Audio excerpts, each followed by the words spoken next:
essa meditação. Essa pergunta é a mesma pergunta que eu faria, porque o que aconteceu ali em Betel, que 20 anos depois, Deus falou com Jacó que ele subisse a Betel e adorasse a Deus naquele lugar.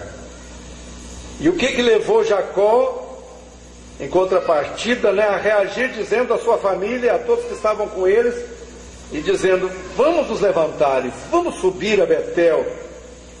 O que levou Jacó a dizer mais ainda à sua família, a todos que estavam com ele: lança fora os deuses estranhos que há no meio de vós, purificai-vos e mudai as vossas vestes.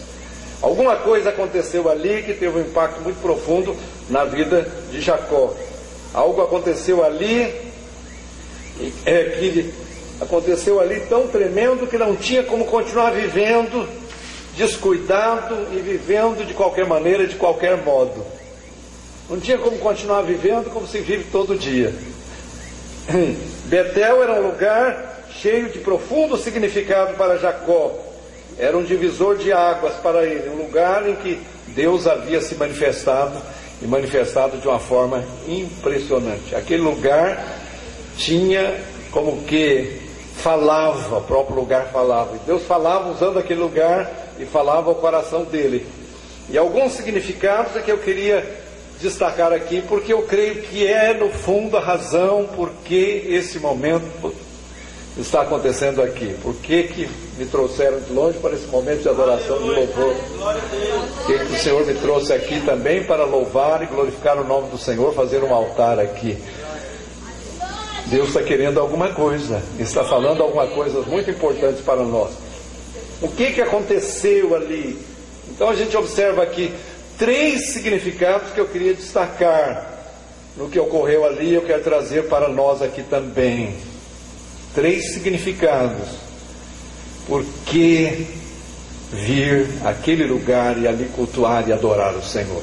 O primeiro está aqui na expressão de Jacó, quando ele disse assim, ele falou com a sua família, ele os chamou para subir com ele, e ele disse de uma forma bem clara, ele disse assim: ao Deus, eu vou fazer um altar ao Deus que me respondeu no dia da minha angústia e me acompanhou por todo o caminho por onde eu fui. Ele diz: o Deus que me respondeu no dia da angústia. O primeiro significado de todo lugar de recuperação é um lugar de angústia. Um lugar de angústia. Eu posso imaginar quando Jacó chegou ali, devido às consequências do seu pecado, de tudo que ele fez, desatinado, e da sua família também. Ele chegou ali desesperado, pensando que estava sozinho no mundo, no meio do mato, não sabia o que ia ser do futuro dele, o que iria acontecer com ele. E ele descreve aquele momento como um momento da sua angústia. Parece que a angústia veio sobre ele e ele se sentiu deveras angustiado. Uma angústia profunda tomou conta dele, ao ponto dele sentir a necessidade de se voltar para Deus, e de clamar para Deus e de se voltar para o Senhor naquele momento, naquele instante. É interessante que havia necessidade, como nós temos necessidade de experimentar a angústia, irmãos, para nós podermos acordar e perceber a realidade que nós estamos enfrentando e que nós entramos e que nós estamos. Para poder Jacó perceber a situação em que ele estava e poder acordar da situação que ele estava e sair dela, ele precisava experimentar a angústia. Então a angústia nem sempre não é uma coisa do diabo, a angústia é de Deus também. É um tipo de operação de Deus provocando a gente para levar ao arrependimento. Eu nunca vi uma pessoa que se arrependesse verdadeiramente, que não passasse por uma angústia muito grande e chegasse ao ponto de dizer: não tem condição de sobreviver, de viver. E eu imagino que ele se voltou para Deus e abriu o seu coração. Ele disse: ao Deus que me respondeu. Então ele clamou a Deus naquele momento, naquela hora: por certo, ao Deus do seu pai. E diz: eu estraguei tudo, eu fiz tudo errado, agora eu estou sofrendo as consequências, eu não vejo futuro para mim daqui para frente, o que vai ser de mim? Deus nos permite às vezes passar por angústia, nós que nunca estivemos no mundo das drogas, nem no submundo, para que a gente possa também conhecer o coração do angustiado e amá-lo e poder estender a mão e socorrê-lo.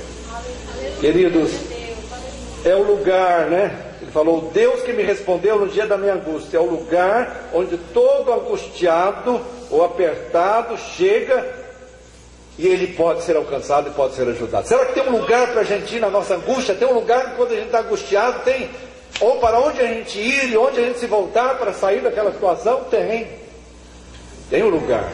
Betel é este lugar. Jesus é este lugar. Na realidade, Betel é a casa de Deus, é Jesus na realidade, é o próprio Senhor, né? Então, irmãos, é o lugar do angustiado, daquele que se sente perdido, daquele que não tem para onde ir, não tem quem possa estender a mão. Ele já tentou tudo, todas as possibilidades, não conseguiu alcançar.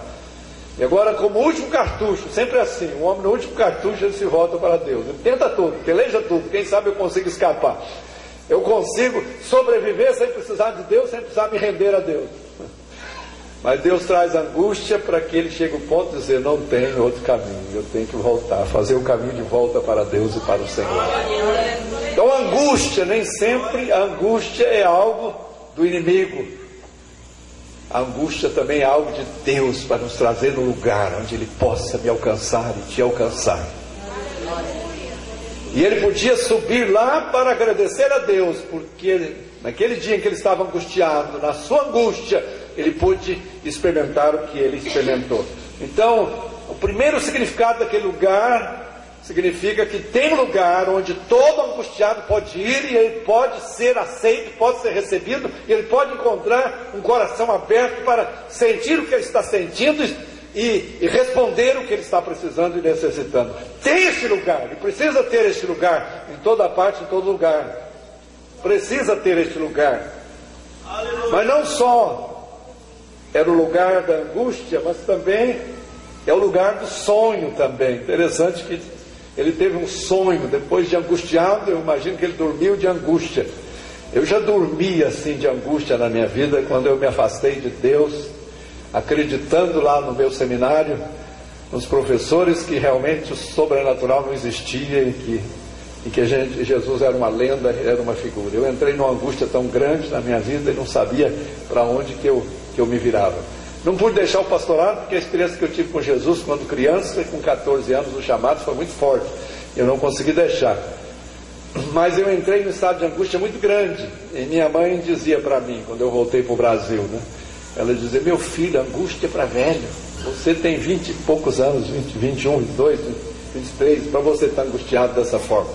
Irmãos, eu lembro muitas vezes em angústia, especialmente em uma ocasião em angústia, eu me voltei para Deus e clamei. Dormi muitas vezes com esse grito, esse clamor de angustiado. E não demorou muito para que eu pudesse descobrir aquele que a gente pode ir na nossa angústia e que Ele é capaz de nos responder. Mas ali não só o lugar da angústia, mas o lugar do sonho. Ele dormiu desesperado, angustiado. E então em sonho o Senhor veio a ele. Irmãos, existe esperança para alguém que se perdeu?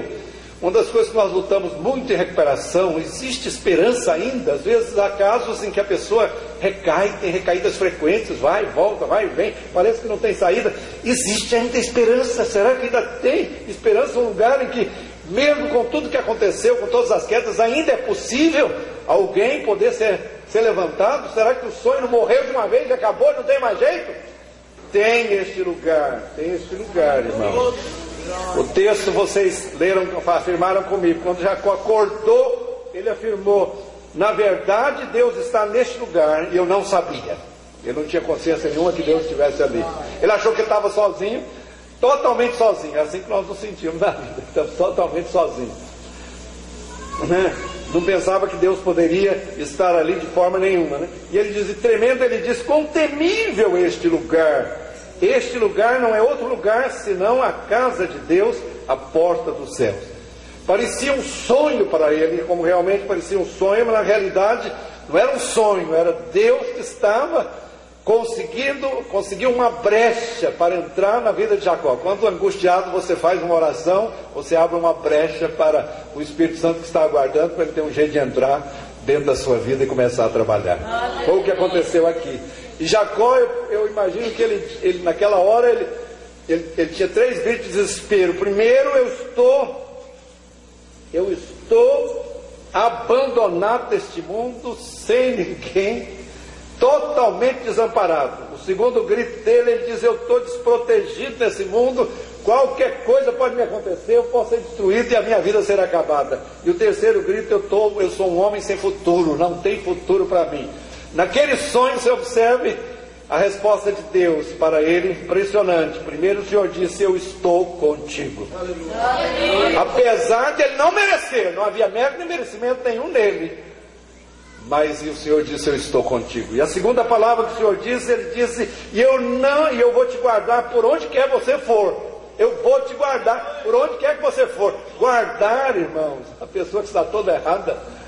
Guardar, eu vou te guardar por todo o caminho que você for. A gente assusta com isso. Uma das coisas que espanta a gente no Ministério de Recuperação é o amor e a misericórdia de Deus. Nós, no nosso legalismo, pensamos: esse aqui já está excluído, não tem mais jeito para ele, pode arriscar, nunca vai dar certo. Hoje eu quebro essas palavras, sempre que eu não falo elas mais, mas quando eu escuto alguém falando, porque isso não é verdade de forma nenhuma. E a terceira, ele dizia: eu sou um homem sem futuro. O Senhor dizia: eu tenho um plano com a tua vida.